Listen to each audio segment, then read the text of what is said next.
इसकी दास्तां शुरू होती है आज से करीब 2500 साल पहले, जब प्राचीन एट्रस्कियन सभ्यता के लोगों ने इस विशालकाय पठार को अंदर से तराशना शुरू किया।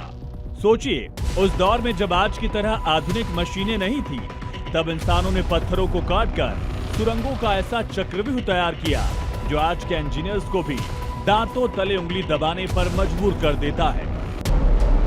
इसे बनाने के पीछे की वजह भी कम रोमांचक नहीं थी।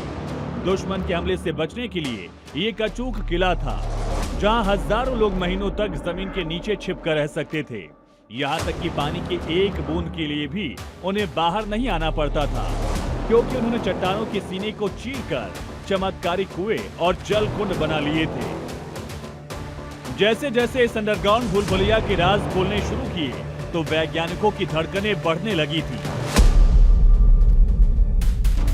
इस पूरे पठार के नीचे एक दूसरे को काटती हुई 1000 से ज्यादा रहस्यमयी सुरंगों का जाल बिछा है, जहां रास्ता भटक जाने पर वापस लौटना नामुमकिन सा लगता है। इस पाताल लोक में पत्थरों को तराशकर 1200 से ज्यादा कमरे बनाए गए। इन अंधेरे कमरों में प्राचीन भट्टियां, तेल निकालने की चक्कियां और दीवारों पर हजारों छोटे छोटे छेद आज भी मौजूद हैं, जिनका इस्तेमाल उस दौर में कबूतर पालने के लिए किया जाता था, ताकि आपातकाल में खाने के काम आ सके।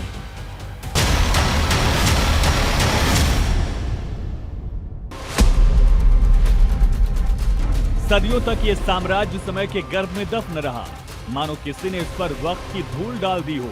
लेकिन आज ये पाताल लोक दुनिया के सबसे रोमांचक पुरातात्विक रहस्यों में से एक है। ये शहर लंबे समय तक रोमन साम्राज्य का हिस्सा रहा, लेकिन उसके पतन के बाद ये गायब हो गया।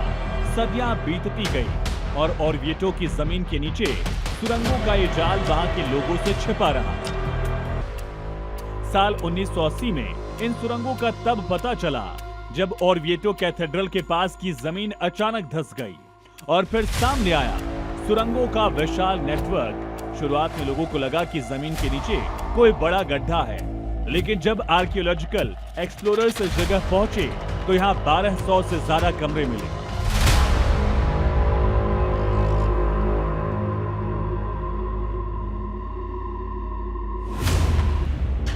हजारों साल पहले यहाँ रहने वाले लोगों ने कुदरत के इस अनोखे रूप को पहचान लिया था।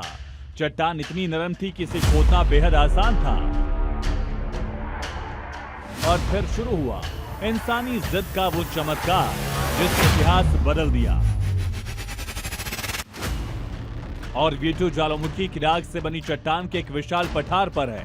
यह चट्टान नर्म होती है, जिसमें बड़ी संख्या में छोटे बड़े छेद होते हैं। इन छेदों का निर्माण ज्वालामुखी का लावा बहने के दौरान बाहरी वातावरण के प्रभाव से होता है।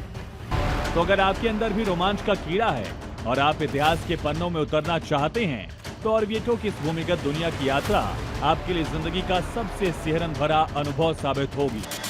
जमीन के ऊपर आसमान और नीचे इतिहास का एक काला सागर आज भी हराने वाले को अपनी तरफ खींच रहा है। ब्यूरो रिपोर्ट, जी मीडिया।